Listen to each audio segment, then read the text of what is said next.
Hey, Shalom. I want to start off by giving all praise, honor, and glory to Yahweh, Hashem, Yahweh Shai, Bahashem, Rachak Quadash. Double honors to the apostles, elders, bishops at Great Millstone for teaching me this truth. It's your brother Rabbi Knapp coming out with a lesson, Lord's will is satisfying. Now, what inspired me to do this video is Apostle Hall was doing something. I don't know what video he was watching. I believe it was some Jake looking, asking, what's that dude's name? I forgot the white dude's name. Slovakia. He basically was Vocab Malone. He was asking him about Deuteronomy 17:17, and he just inspired me to do this video. Pretty much go into it a little bit. I went on X to find somebody talking about it, and I found Cam Newton. It's an old video, but I'm gonna use for this. Actually, I don't want to use this one. It's a lot. There's another one I wanted to share.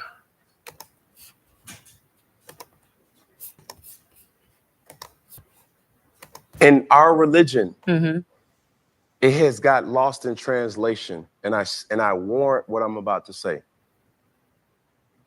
People say, "Oh, that's in the Old Testament. This is the New Testament," and things like that. There are some high-valued men in the Bible that had a lot of favor from God by having multiple wives and multiple concubines. So you can't sit up here and say you want a man of God and not acknowledge the fact that, in this society it's socially accepted.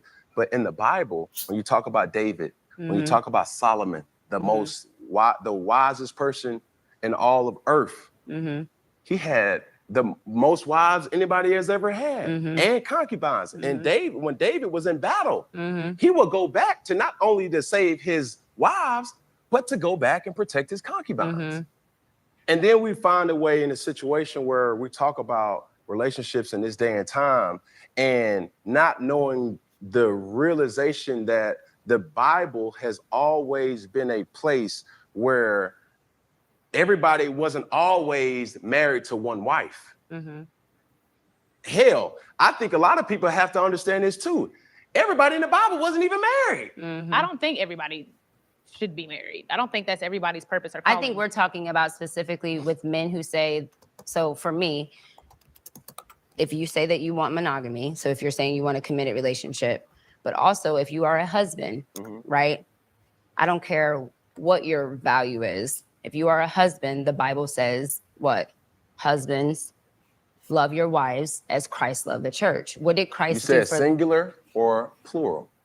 Because I think he was talking to multiple husbands. I think he was saying men. My thing, not man. He didn't say man, love your wives. He said men, love your wife as Christ loved the church. So what did Christ do for the church? He died for us. So if you say you love me, all right, she don't know what she's talking about.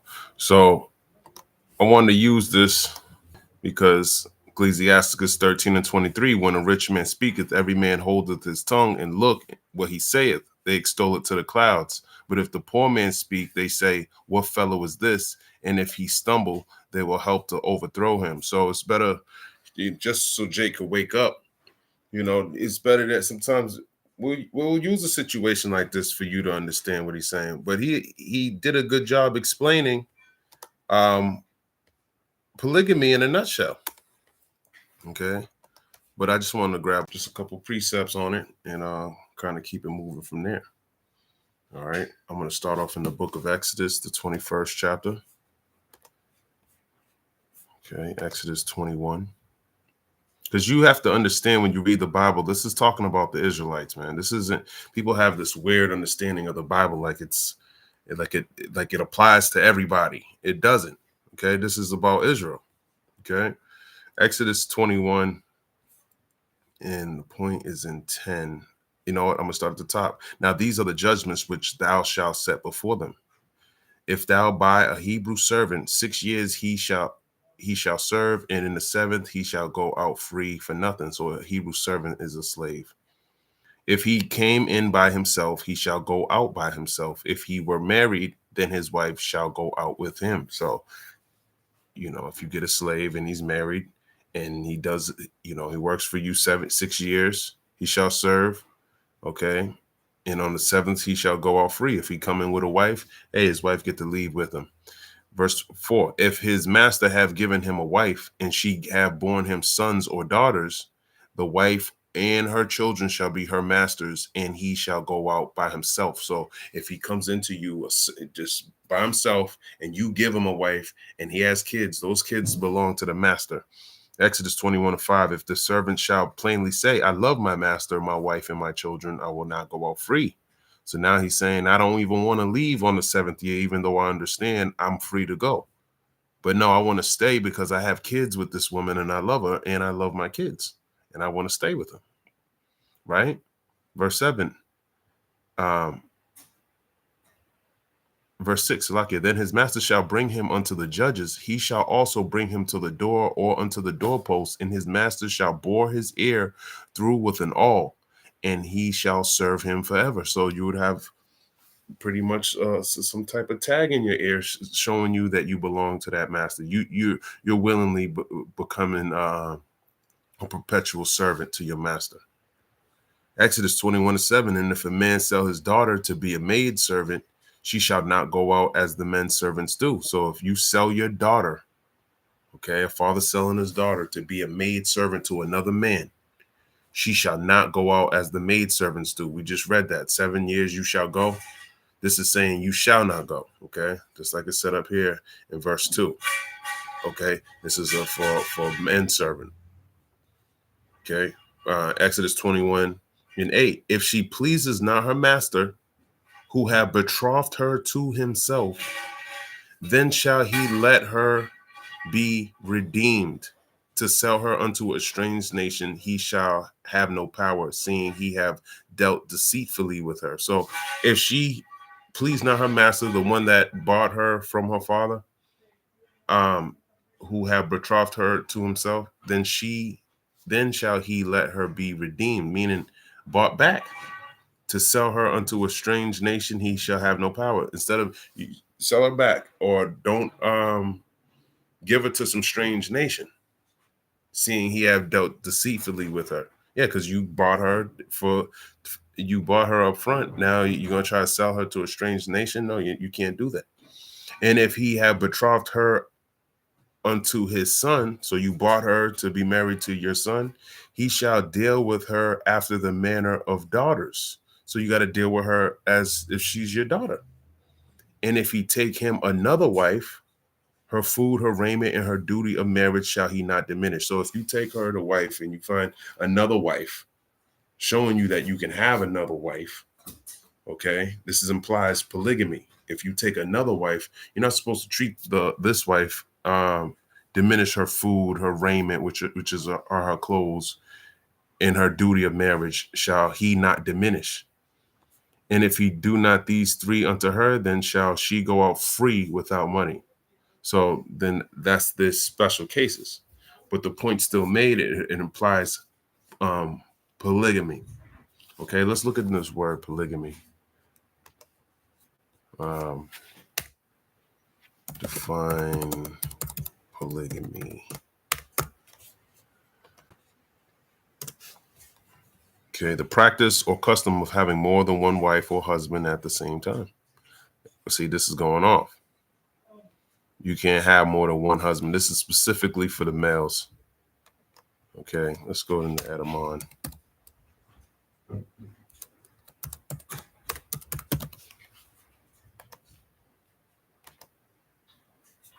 Make sure I'm sharing my screen.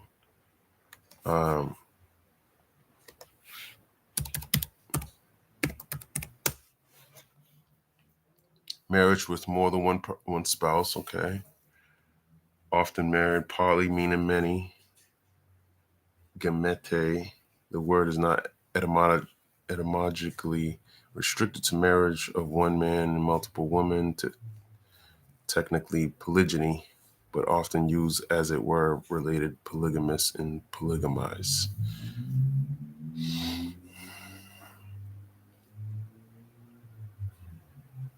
Okay, so this is pretty much what it means. Gamete, what is this? Sexual protoplasmic body.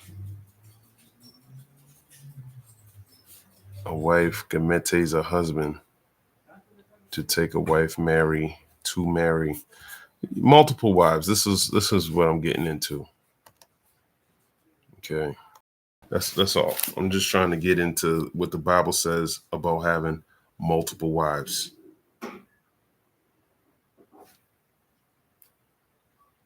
Okay, so let me see, what other verses do I got? Deuteronomy, the 21st chapter. It's a lot. Deuteronomy 21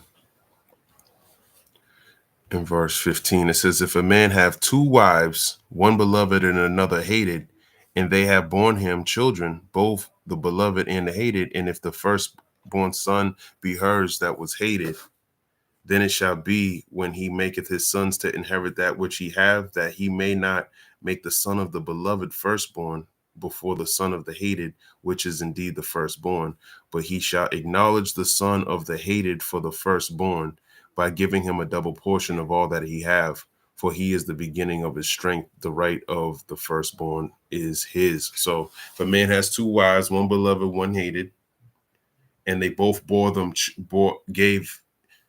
So you have two wives, they both give you children. Whoever you had your firstborn with, if you have one that you love and you hate the other one, but the one that you hate is the mother of your firstborn child, hey, you can, that inheritance still goes to that firstborn child.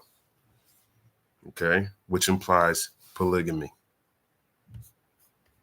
Okay, I was reading something that said Cain was Lamech was the first person in the Bible to have multiple wives.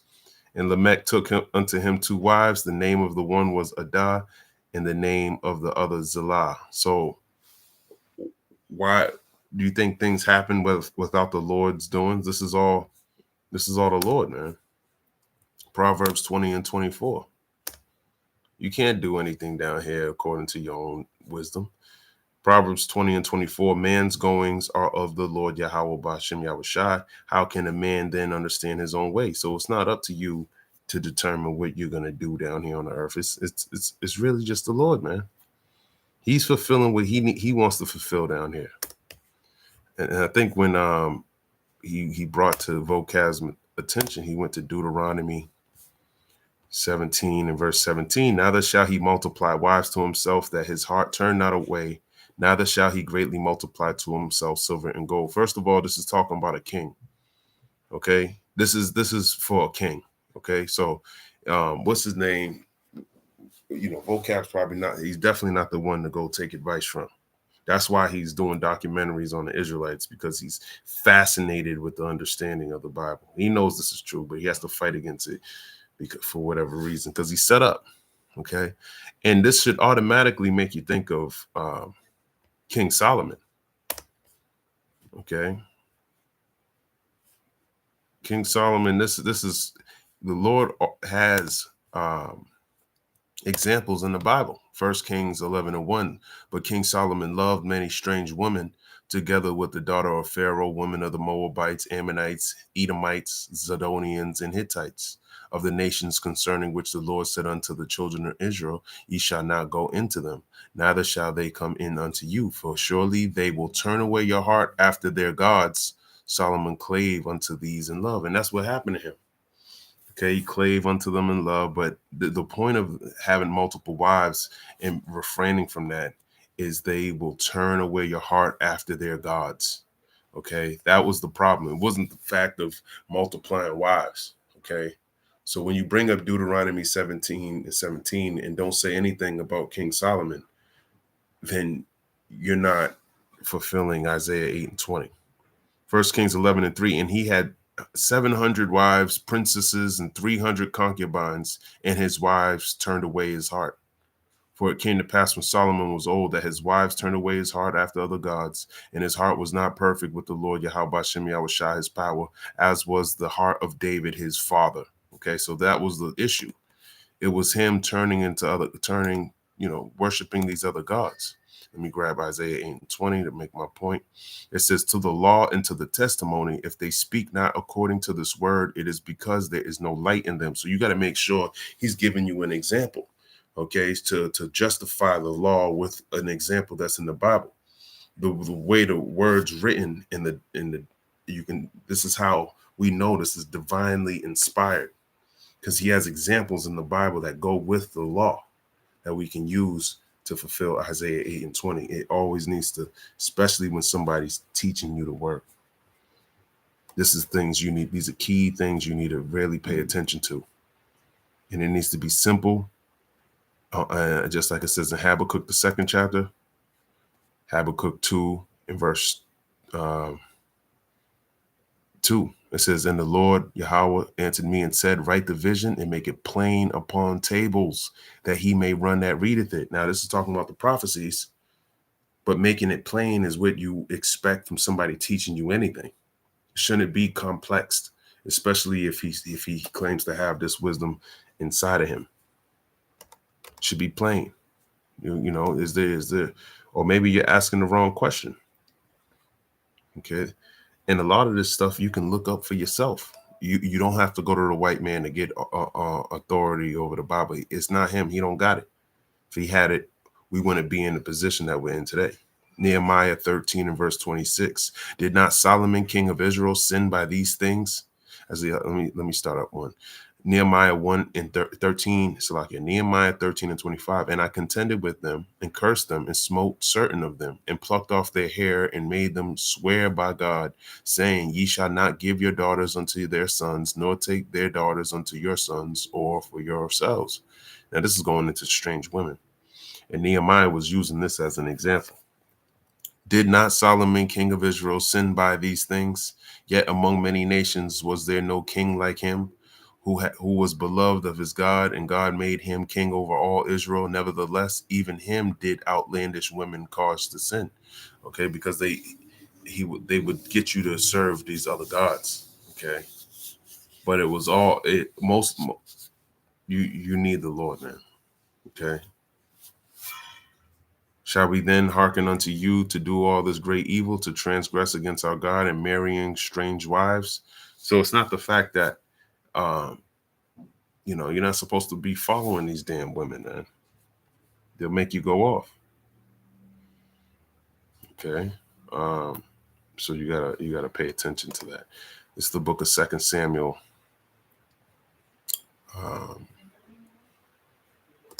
Chapter 12. And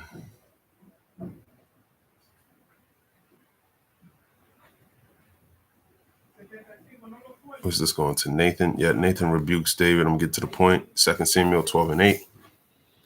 And I gave thee thy master's house and thy master's wives into thy bosom. And I gave thee the house of Israel and of Judah. And if that had been too little, I would moreover have given unto thee such things. Okay. Let me grab this in the NLT. Because what he's saying is, in his precept, let me read it in NLT if it brings it out. I gave you your master's house and his wives and the kingdoms of Israel and Judah. And if that had not been enough, I would have given you much, much more. That's pretty much what he's saying. Like, what did I do for you to disobey me, man? I would have gave you much more. I gave you wives. I'd have gave you more wives. Okay. So that's going to show you, he didn't say, this is all part of it, man. The Lord wasn't rebuking David for that. The Lord gave him all of these things. Okay. Showing you that the Lord is with it all, man. And there's other laws in the Bible that imply polygamy. Like this one, Deuteronomy 25 and 5. I'm going to read it in NLT first since I'm already here. If two brothers are living together on the same property and one of them dies without a son, his widow may not be married to anyone from outside the family. Instead, her husband's brother should marry her and have intercourse with her to fulfill the duties of a brother-in-law. Maybe that's going off. Let me go listen to KJV. Deuteronomy 25:5. If brethren dwell together and one of them die and have no child, the wife of the dead shall not marry without unto a stranger. Her husband's brother shall go in unto her and take her to him to wife, and perform the duty of a husband's brother unto her. And it shall be that the firstborn which she beareth shall succeed in the name of his brother which is dead, that his name be not put out of Israel. And if the man like not to take his brother's wife, then let his brother's wife go up to the gate unto the elders and say, my husband's brother refuseth to raise up unto his brother a name in Israel. He will not perform the duty of my husband's brother. So what this is saying is, if you and your brother live in the same house and you're in his wife and his brother dies, your brother dies, and his wife is still alive, that to perform the duty of the husband's brother is to go into her and have a baby with her. Okay? That's what this is talking about. Then the elders of the city shall call him, but this is saying if you didn't want to, you decide, nah, I don't want to go into her, for whatever reason, maybe you already have a wife and you don't want to go in unto her because you just didn't want to for whatever reason. Okay. Well, there's a law for that. Then the elders of the city shall call him, the brother who didn't want to go into the dead brother's wife, and speak unto him. And if he stand to it and say, I like not to take her, then shall his brother's wife come unto him in the presence of the elders and loose his shoe from off his foot. So you'll take off his shoe off his foot and spit in his face, and shall answer and say, so shall it be done unto that man that will not build up his brother's house. And his name shall be called in Israel, the house of him that have his shoe loosed. That's a law, man. So she'll take your shoe off your foot, spit in your face, and you're going to be called in Israel the one who has his shoe loose. Now, there's an example of that with Judah. I forgot what chapter. Actually, the son Let me go to because that's what happened with Okay, Genesis 38. I'll start at the top. And it came to pass at that time that Judah went down from his brethren and turned into a certain Adulamite, whose name was Harai. And Judah saw there a daughter of a certain Canaanite, whose name was Shua. And he took her and went in unto her. And she conceived and bare a son, and he called his name And she conceived again and bare a son, and she called his name Onan. And she yet again conceived and bare a son, and called his name Shelah, and he was at Chizib when she bare him. And Judah took a wife for his firstborn, whose name was Tamar. And Judah's firstborn, was wicked in the sight of the Lord, and the Lord slew him. And Judah said unto Onan, go in unto thy brother's wife, and marry her, and raise up seed to thy brother. Going back to that law in Deuteronomy, the 25th chapter. And Onan knew that the seed should not be his. And it came to pass when he went in unto his brother's wife that he spilled it on the ground, lest that he should give seed to his brother. So he went into her, but then spilt it on the ground. So it's like the Lord wanted you to do this, man. And the thing which he did displeased the Lord, wherefore he slew him also. So now his other son died. Then said Judah to Tamar, his daughter-in-law, remain a widow at thy father's house, still shall my son be grown. For he said, lest peradventure he die also, as his brethren did. And Tamar went and dwelt in her father's house. So just another example of,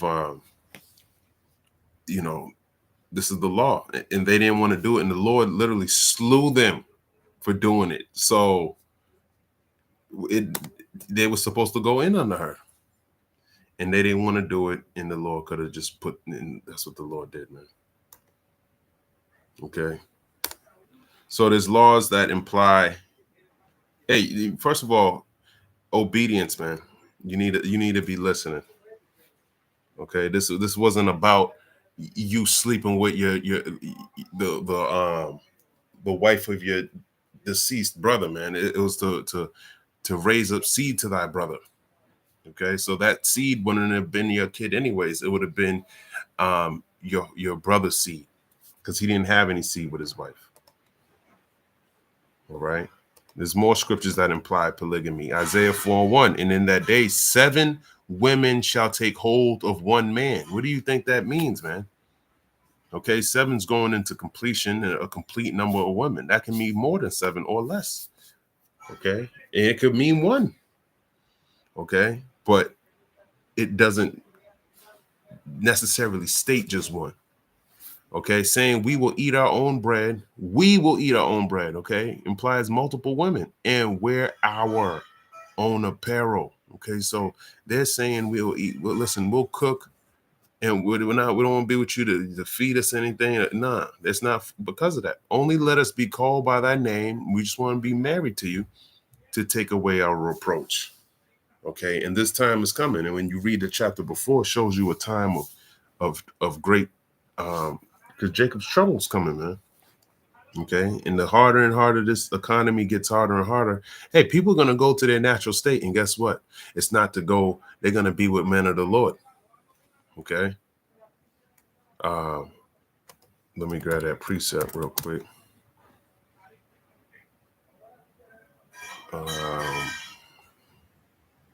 Isaiah 13:12. I will make a man more precious than fine gold, even a man than the golden wedge of Ophir.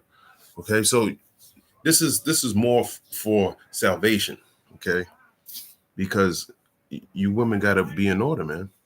And not only that, you know, you look in the ancient time, this King Solomon, he had a 1,000 wives and, 600 wives and 400 wives, 600 concubines, one or the other. Let me grab it again. I know I went there, but to make the point that, he was wealthy. Y'all do it in this time in, 1 Kings 11:3, and he had 700 wives, princesses, and 300 concubines, and his wives turned away his heart. So that's a lot of women to be taken care of. Now Jake in this time, he practices polygamy, and he has them all in one house. I forgot what video I was trying to find it, but one cleaning the kitchen sink, one's cleaning, sweeping over here, one's doing something else. Man, that's confusion. You ain't even doing it right. Okay, that's just confusion. Okay, it says, woe unto them that live house to house. Let me grab that real quick. Woe to them that live house to house. Isaiah 5:8. Okay, woe unto them that live house to house, that lay field to field, till there be no place, that they may be placed alone in the midst of the earth. Woe means death and destruction, man. That live house to house, but pretty much very in close quarters. Okay, so you doing that, you're not fulfilling. It's not a good thing. Okay, this is not. Even though you could do it, everything's not expedient. Okay, let me grab that scripture.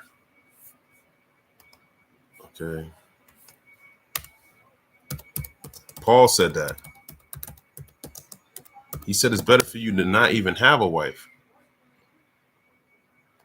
Yeah, 1 Corinthians 6:12. All things are lawful unto me, but all things are not expedient. Now, this is twofold, okay? Because even though, but what he's basically saying is, even though I know I can do it, this is not expedient for me to do that. Just like having multiple wives. Okay, it's not something that's is going to make your life easier. All things are lawful for me, but I will not be brought under the power of any. So you got to watch out, man. You're in captivity.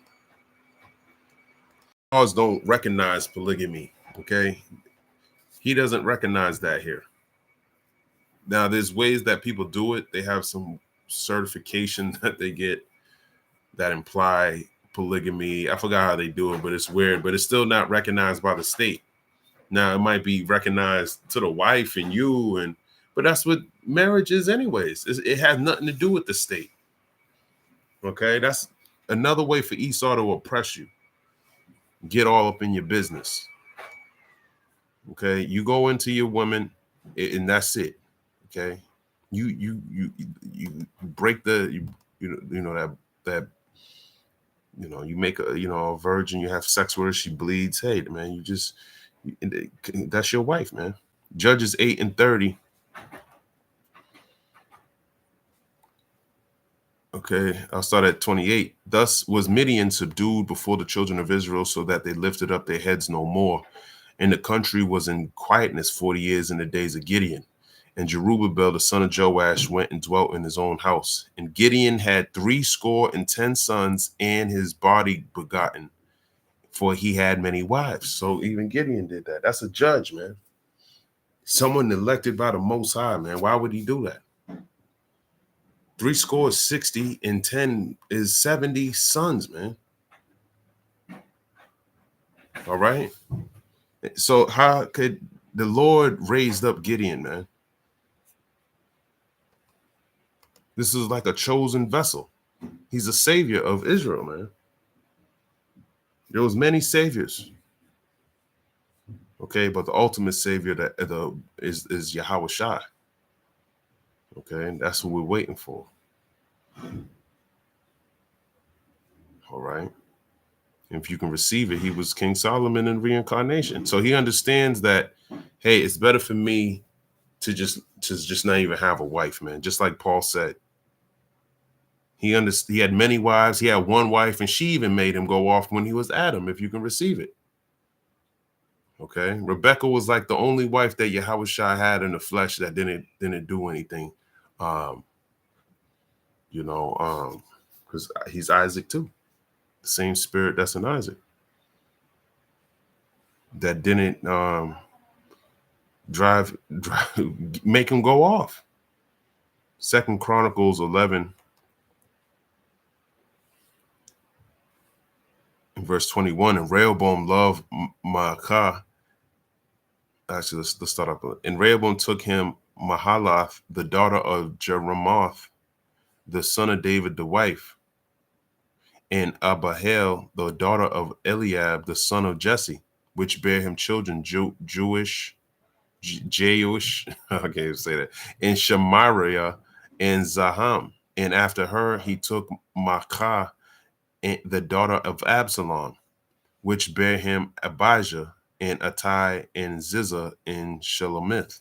And Rehoboam loved Maacah, the daughter of Absalom, above all his wives and his concubines, for he took 18 wives and 80 concubines, and begot 28 sons and 80 daughters. Okay, so that's a lot of kids, man. This is a king. Okay. So it goes to show you polygamy, multiple wives, man. Okay, but he had what he had. And Cam Newton was getting into that, man. Even though that's a 2-year-old video, I never seen that before. But nothing's really old, man. This is all fresh. Okay, you either seen it or you didn't. 1 Chronicles 4 and verse 5. And Asher, the father of Tekoa, had 2 wives, Hela and Naarah. Let's see who Asher is.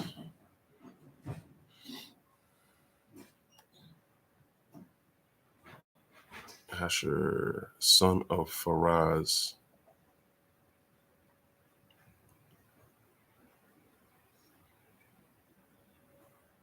No, he's only in 2 parts of the Bible. I'm trying to figure out if he's an Israelite or not. Let me read up a little bit. With the line of her, Asher. Well, Asher goes back to the sons of Judah, Pharez, Heron, Hur. Where'd you come from, Asher?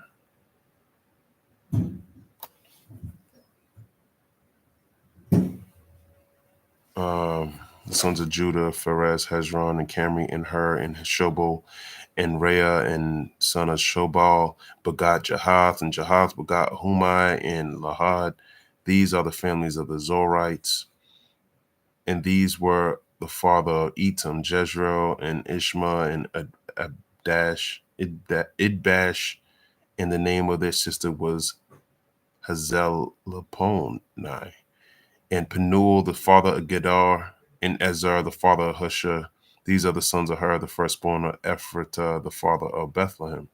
And Asher, the father of Tekoa, and 2 wives, Hela and Naarah.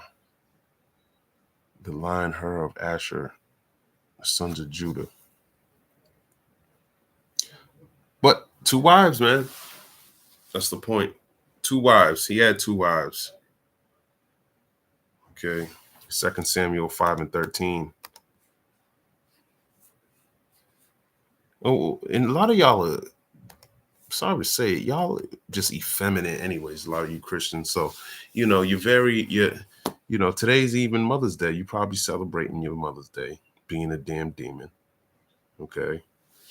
And you ain't supposed to be even doing that. 2 Samuel 5:13, and David took him more concubines and wives out of Jerusalem after he was come from Hebron. And there were yet sons and daughters born to David. So more concubines and wives, more women. We know you don't like the sound of that. Okay.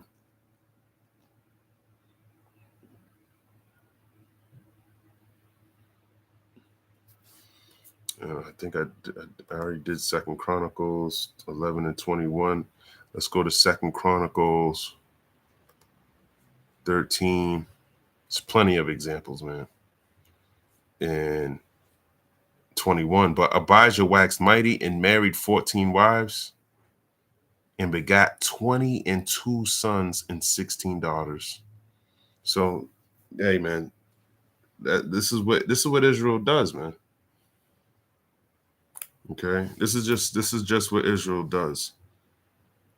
You might not like it, you might not want to hear it, but that's what it is. And plus, you got to think we have other laws. Women. Imagine you with a woman, and she's on her she just had a kid. You can't even be around her during her menstrual period. You can't be around her during these things, man.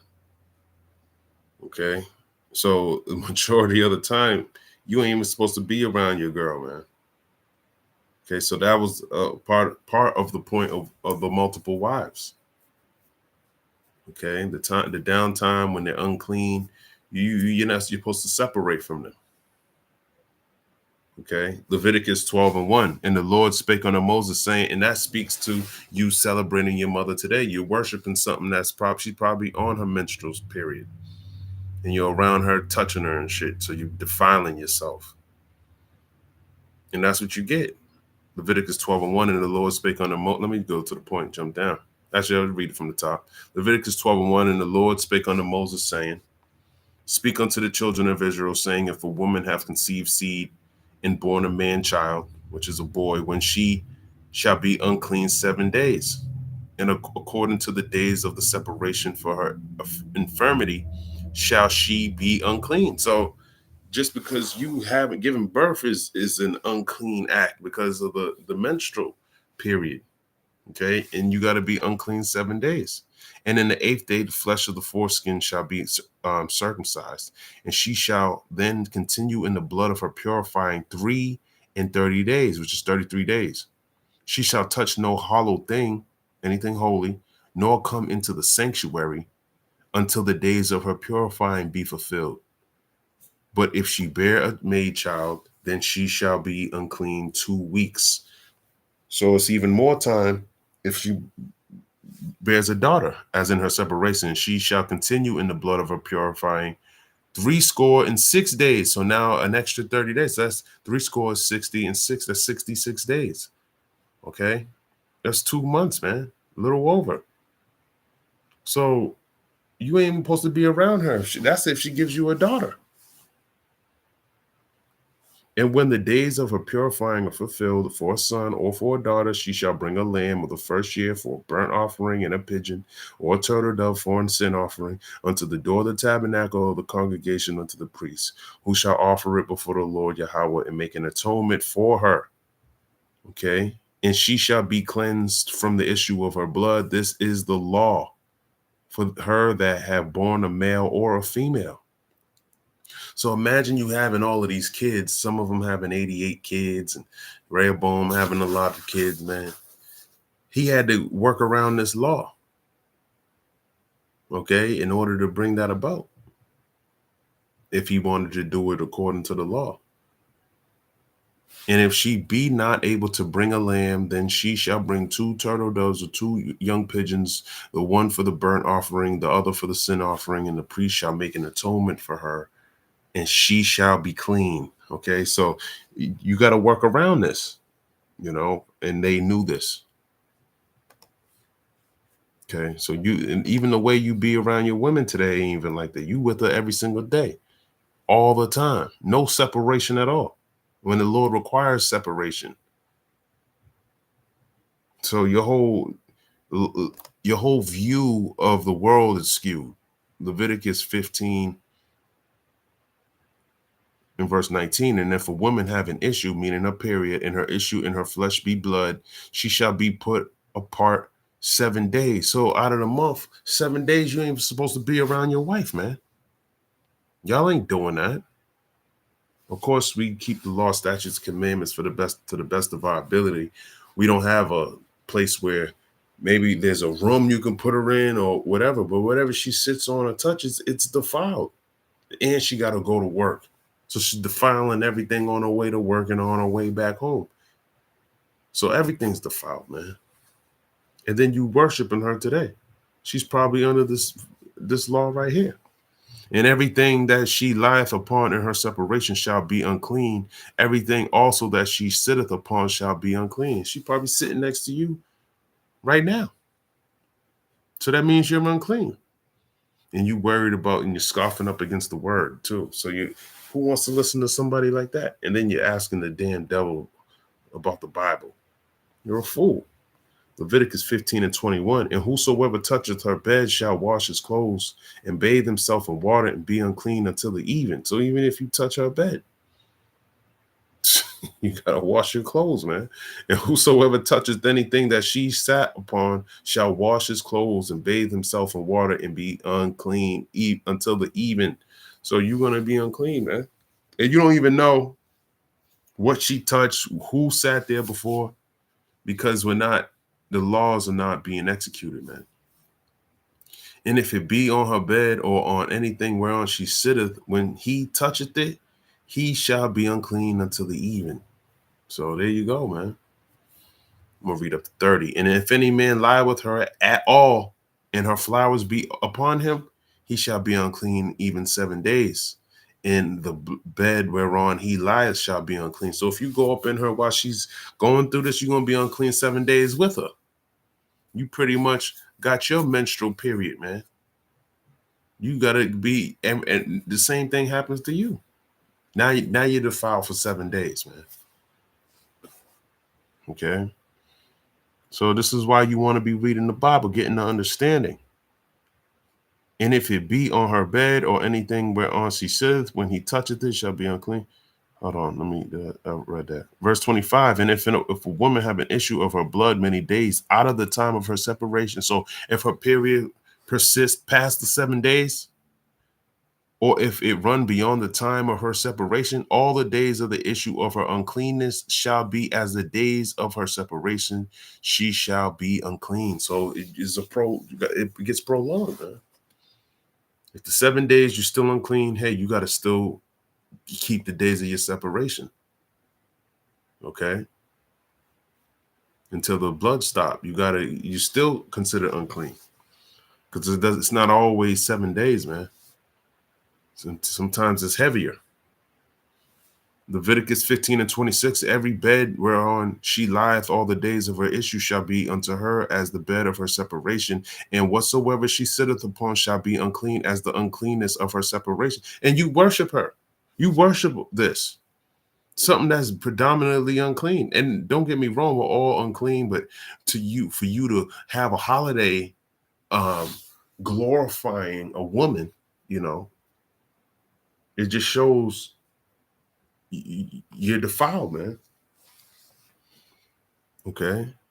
But I'm also showing that, having multiple wives, you can't even be around your wife like that. Okay. So that's the purpose of polygamy for a king.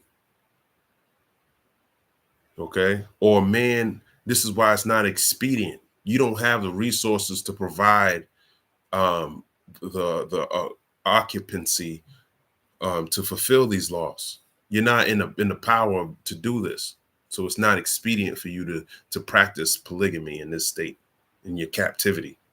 You'd be lucky if you have one wife that knows how to keep her mouth shut, or is that a helpmeet to you. You'll be lucky.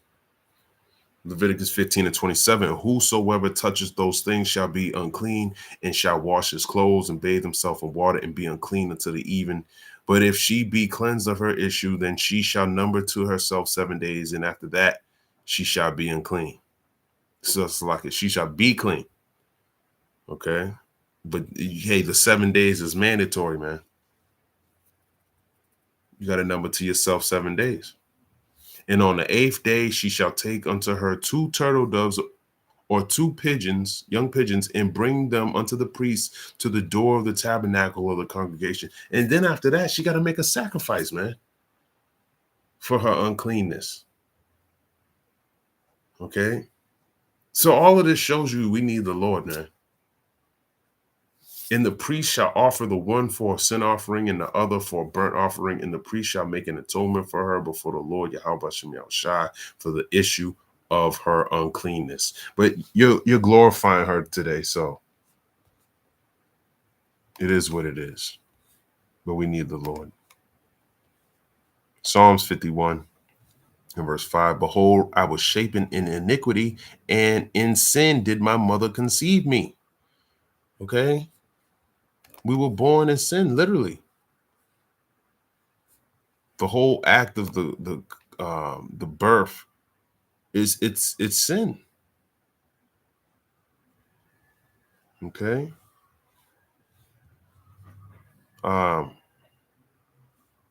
Romans chapter 12.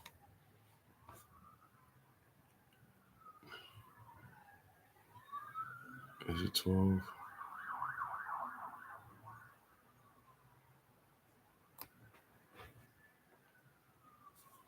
I can't even think of the precept I was looking for, actually. But let's go back into some polygamy scriptures, man. Abraham, Genesis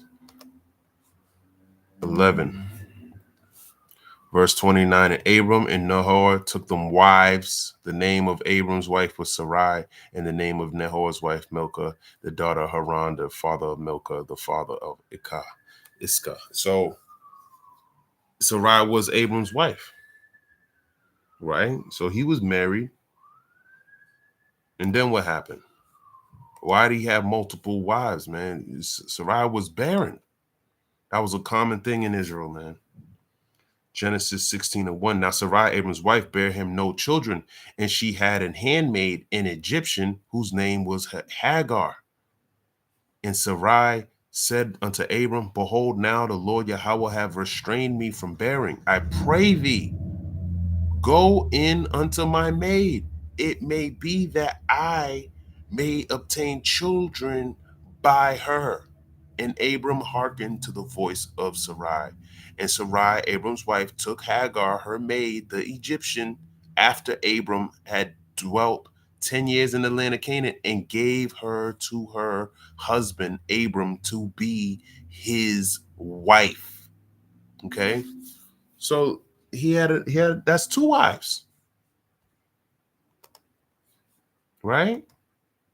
Let me keep going. Genesis 16:4. And he went in unto Hagar, and she conceived. And when she saw that she had conceived, her mistress was displeased in her eyes. So then Sarai got mad. But It's all spiritual. It's all the Lord. Genesis 25:1. Then again, Abram took a wife, and her name was Keturah. And she bare him Zimran and Jokstan and Medan and Midian and Ishbak and Shua. Okay, so he took another wife, man.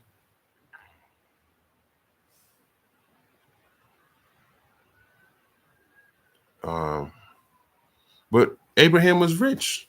Let's keep going. And Jokshan begot Sheba and Dedan, and the sons of Dedan were Asherim and Letushim and Lamim, and the sons of Midian, Ephah and Epher and Hanok and Abida and Eldah.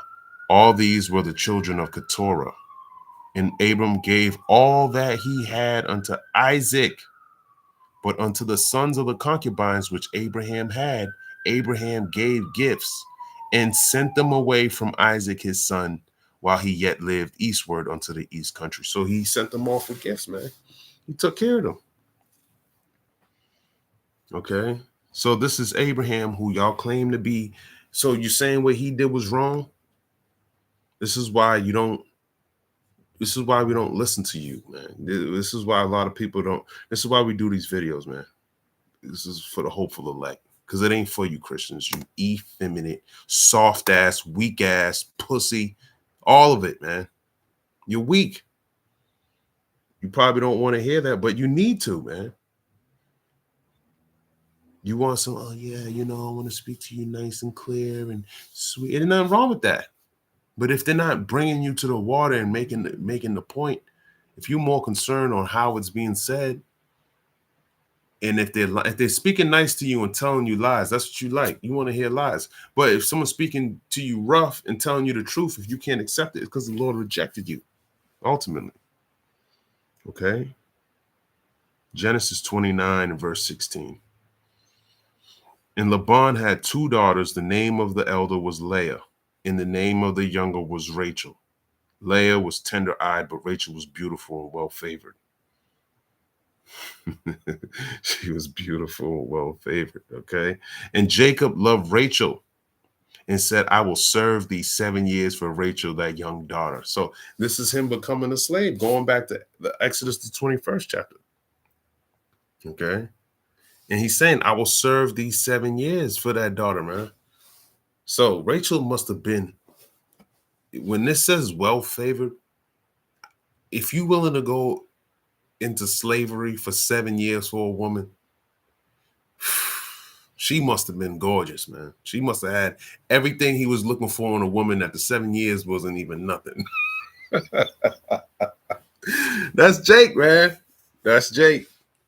And Laban said, it is better that I give her to thee than that I should give her to another man. Abide with me.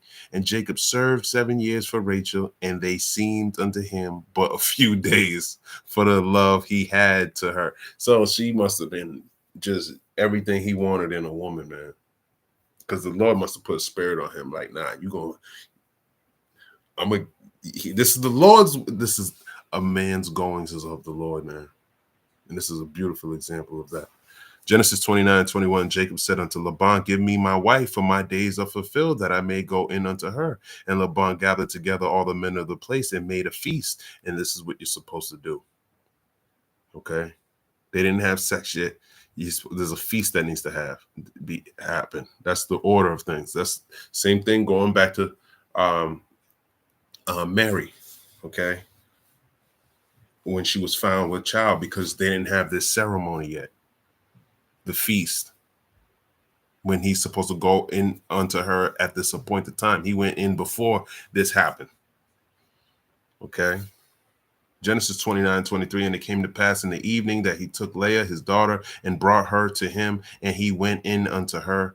And Laban gave unto his daughter Leah Zilpah, his maid, for a handmaid. So he wanted Rachel. Okay. He wanted Rachel, but Laban gave him Leah.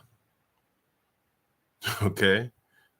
So Jacob let me give me my wife, And the Genesis 20, and it came to pass in the evening that he took Leah, his daughter, and brought her to him, and he went in unto her. And Laban gave unto his daughter Leah Zilpah, his maid, for a handmaid. So it was normal for a woman to have a handmaid, man. Okay, so Sarah, I like to say, she's like the meat and potatoes, and Hagar is the dessert, man. Okay, she's everything you need. She's the full course meal. She's everything. Sarah is everything. But then you have this heathen woman, Hagar, that she's underneath Israel. These heathen are underneath us. Okay, but you're out of that rulership mindset. You're out of that, where Israel, you're out of that mindset. So you're thinking like the damn heathen. They don't have any understanding. You don't go to them for understanding. You drink out of your own cistern. Genesis 29:25, and it came to pass that in the morning, behold, it was Leah, and he said to Laban, what is this thou hast done unto me? Did not I serve with thee for Rachel? Wherefore then hast thou beguiled me? And Laban said, it must not be so done in our country to give the younger before the firstborn. See, he should have said that before all of this, before he did 7 years, man. Okay. Fulfill her week, and we will give thee this also for the service which thou shalt serve with me yet 7 other years. So now he wants him to do another 7 years, man. And Jacob did so. Yeah, man. Oh, that's funny as hell. That just shows you how much Rachel was bad, man. Okay, and this is how we get the 12 tribes of Israel. So if it wasn't for polygamy, hey, we wouldn't be as the sand of the sea, like the Lord wanted to happen. He did it this way. This is how the Lord, this is for his purposes. He did it exactly the way he wanted it to be done. And you speaking up against that, fool. Jacob did so and fulfilled her week, and he gave him Rachel, his daughter, to wife also. Okay, but now the law speaks against this. But this is what I mean. You read, let me grab it. Leviticus, you're not supposed to be sleeping with the sisters. It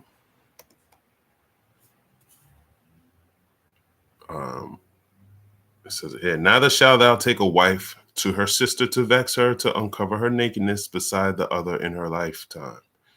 Let's get that in the NLT. It speaks a little clearer. Leviticus 18:18 in the NLT. While your wife is living, do not marry her sister and have sexual relations with her, for they would be rivals. Okay. So you're not supposed to do that. But a man's goings out of the Lord.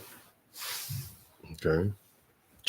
Adam and Eve were closely related.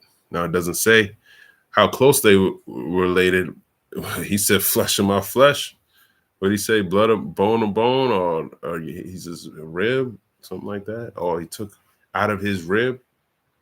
So that's closely related, man. Laban said, this is my flesh and my bone. Okay. When he was talking to Jacob, saying that they were related. But now how much closer are Adam and Eve if that was his rib? So you got to think about that. Genesis 29:29, Laban gave to Rachel his daughter Bilhah, his handmaid, to be her maid.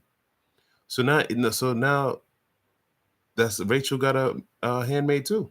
And he went in also unto Rachel, and he loved also Rachel more than Leah, and served with him yet 7 other years.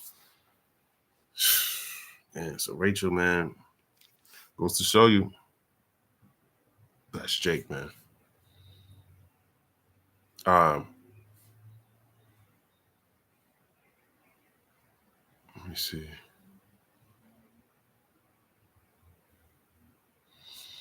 All right.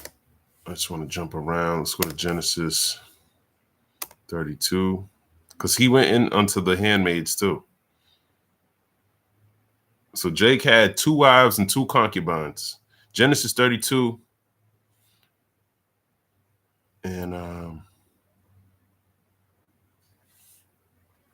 me get to the point. Genesis 32 and verse 22. And he rose up that night and took his 2 wives and his 2 women servants and his 11 sons and passed over the forger brook.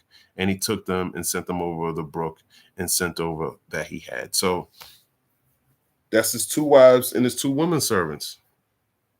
Okay. And he had kids with all of them. All right. So that's polygamy again. And that's where the 12 tribes came from. Now, he probably shouldn't have used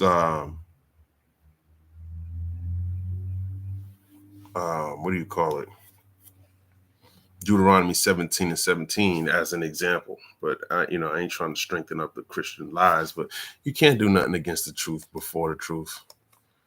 So you're doing a good job, man. And I'm talking about I keep forgetting his damn name, vocab alone. Genesis 30 and 4. And she gave him Bilhah, her handmaid, to wife, and Jacob went in unto her. Okay. And Bilhah conceived and bare Jacob a son. So this is the handmaid. Same thing with Abraham and Sarai or Sarah. Genesis 30 and 9. When Leah saw that she had left bearing, she took Zilpah, her maid, and gave her Jacob to wife. And Zilpah, Leah's maid, bare Jacob a son. Same thing, man. So that's him having multiple wives. Okay. Same thing. It's just normal. You're making it a big deal for no reason because you're not in your right mind. We understand these things. You're not in Israel. You don't know you're an Israelite. So it's going to be confusing to you why people, and it is crazy that it's not expedient. Okay. But, once you clean it all off and put everything in context in its proper place and in order, it all makes sense. Okay. You won't get the true understanding. First of all, if you ain't got the Holy Spirit. And secondly, if you still think Jesus Christ is your Lord and Savior, you're not going to get the understanding of this. 1 Samuel 1 and 1.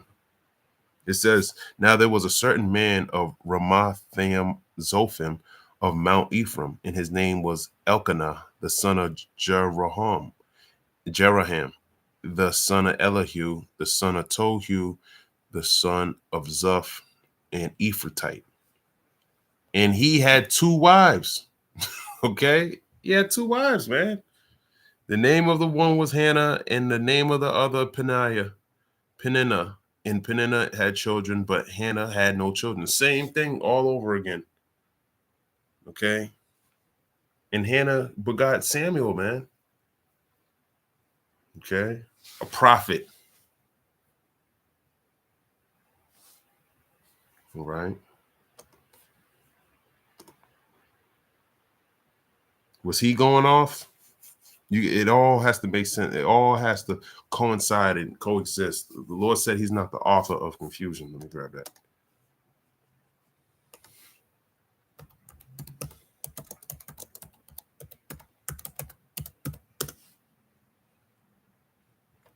I'm in the wrong book.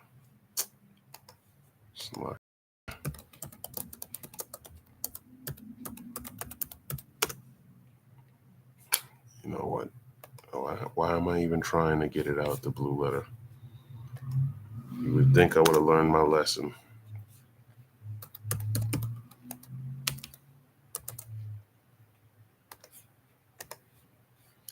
First Corinthians 14 and 33. It says, for God is not the author of confusion, but of peace, as in all churches of the saints. Okay? He's not the author of confusion. So if you don't get it, the devil dealing with you, man. Okay? 2 Chronicles 24 and 2. And Joash did that which was right in the sight of the Lord all the days of Jehoiada of the priests. And Jehoiada took for him 2 wives, and he begot sons and daughters. Okay, so 2 wives again. Another 2 wives, man. All right. Keep going. This is the book of Ezekiel. Where's Ezekiel? Ezekiel 23:1. The word of the Lord came again unto me, saying, Son of man, there were 2 women, the daughters of one mother, and they committed whoredoms in Egypt. They committed whoredoms in their youth. There were their breasts pressed, and there they bruised the teats of their virginity.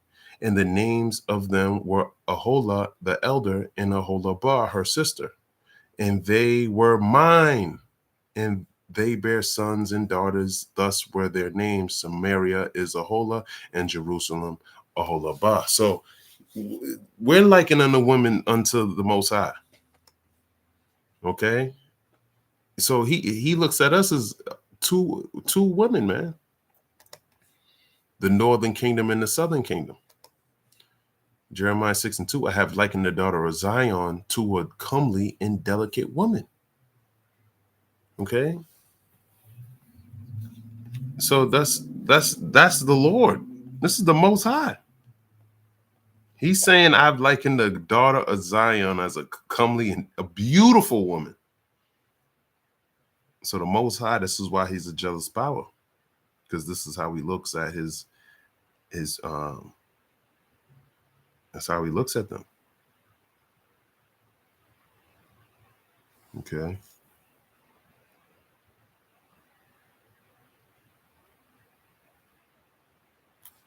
Let's keep going. First Corinthians chapter 7:1. It says, Now concerning the things whereof ye wrote unto me, it is good for a man not to touch a woman. Nevertheless, to avoid fornication, let every man have his own wife, and let every woman have her own husband. Let the husband render unto the wife due benevolence, and likewise also the wife unto the husband. So basically, this was what was going on in the church of Corinth, man. People were going off. So he was saying it's better for a man not to even touch a woman. And this is what he's writing to the church.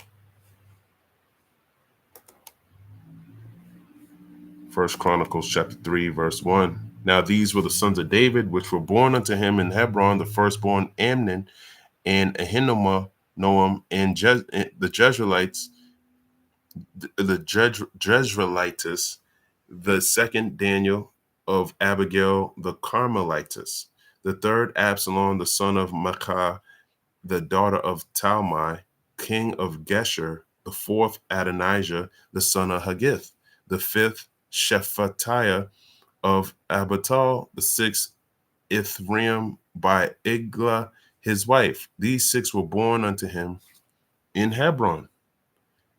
And there he reigned 7 years and 6 months, and in Jerusalem he reigned 30 years. And these were born unto him in Jerusalem, Shemaiah and Shabab and Nathan and Solomon, 4 of Beth Shua, the daughter of Amiel. Habar also, and Lishma, and Eliphalet, and Nagah, and Nepheg, and Japhiah, and Elishama, and Eliada, and Eliphelet, 9. These were all the sons of David, besides the sons of the concubines, and Tamar, their sister. So wives and concubines, man. So David had the same thing. And this is someone that was near and dear to the Lord, man. And Solomon's son was Rehoboam, and Abiah his son, Asa his son, Jehoshaphat his son, Joram his son, Ahaziah his son, and Joash his son. So this is how they had multiple wives, man, concubines and women. It's a normal thing in the nation of Israel, man. Okay, it's not there's nothing bad. We just looking at it wrong. Okay. As a matter of fact, I do got a couple more precepts. Since I brought up 1 Corinthians, the 7th chapter, I want to jump into 1 Timothy. Okay, chapter 3. Jump straight to the point. And 2, a bishop then must be blameless, the husband of one wife, vigilant, sober, of good behavior, given to hospitality, apt to teach. So if you desire to be a bishop, it's better to have one wife. When you look into it, it's because a lot of women will put away from their wives, so you don't want to be defiling yourself with these women out here who have multiple husbands, man. Okay. 1 Timothy 3:12, let the deacons be the husbands of one wife, ruling their children in their own house as well. So same thing. Okay. Now, same thing with being expedient again. Okay. It was up for the Lord in that time for them to deal with what the church was dealing with at that point, to take that sound advice. Titus 1:6, if any be blameless, the husband of one wife, having faithful children, not accused of riot or unruly. So, you might look at that and say, okay, well, the Bible says one wife. Yeah, but Titus is a bishop. These are bishops. People leading the church. It's not expedient for you, especially during those times, man, when people were going off. We're trying to get people back into the faith, bring Israel back to the Father, man. Okay? Because of the scattering, the discontinued of their heritage, they were following other gods. All right. So that's why it was good advice back then. Genesis 1:27. So God created man in his own image, in the image of God created he, Salakia. So Elohim created man in his own image, in the image of Elohim created he him, male and female created he them. Okay. Genesis 2 and verse 22. In the rib which the Lord Yahweh had taken from man, made he a woman and brought her unto the man. And Adam said, this is now bone of my bones and flesh of my flesh. She shall be called woman, because she hath taken out of man. Therefore shall a man leave his father and his mother, and shall cleave unto his wife, and they shall be one flesh. And they were both naked, and the man and his wife, and were not ashamed. So, that's showing you that they were related. Okay. It shows you a little right here, being naked is being in sin. Okay. This was all the goings of the Lord. And, some people use this to imply a monoistic marriage. Okay. But it was all for the Lord's will. Okay. And this time he wanted to bring about Eve to make Adam to go off. But we see through the law and through other kings that it's not wrong for one wife or two, but it is wrong for a woman to do that, to have multiple husbands. Okay. But it's not wrong for a man to do that. So there is a difference there. All right. But I'm going to end it right there. Lord's will, that was edifying. I want to give all praise, honor, and glory to Yahweh Bahashim, Yahweh Shai Bahashim, Rachak Wadah, Shalom.